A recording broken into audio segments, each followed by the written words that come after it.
Okay, so this is the table saw that's in the wood shop at Centerville Junior High School. It is a SawStop saw. That means it is a brand name SawStop saw. It is designed to stop in the event that anybody touches the blade, and I'm going to show you how that works. Over here, first of all, there is a green light that tells you that the saw is ready to use. If I touch the blade, the green light turns to a red light, telling me that it is aware of the fact that I'm touching the blade. How that works is that the saw is putting a low amount of electricity into the blade, and when I touch the blade, my body draws electricity out of it, telling the saw that something is touching the blade, and it stops. Is what it's designed. It has a chunk of aluminum inside that pops up into the blade to stop the blade. So while it is not 100% safe when it comes to touching the blade, obviously I wouldn't go putting my hand into the blade just to test it out.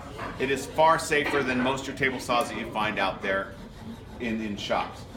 As far as the overhead guard is concerned, this guard was here when the person came by. It was not on the saw at the time. And the reason for that is there's a lot of different types of cuts that you can do on a table saw that you need to do on a table saw that you can't do with this guard in place. This guard is removable. And when the person came by, this was over here somewhere and they just didn't see it. Okay? It has a splitter which goes on here as well. And this was also on at the time the person came by. But that was not an over-the-head saw guard. But the guard is here. We have it. It comes on and off when necessary.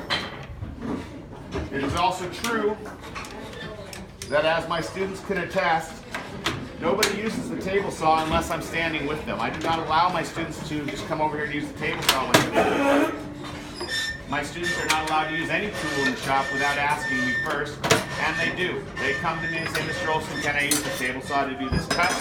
I have them set up the table saw, and then I come over and I work with them while they're working on the table saw. And the whole time I am very carefully looking at where their hands are and what direction they're pushing and such. They are never using the saw by themselves, and they never have. In the 8 years that I've been teaching here, I have not had a single incident of any kind on any of the table saws that I've had in this shop. Thank you very much.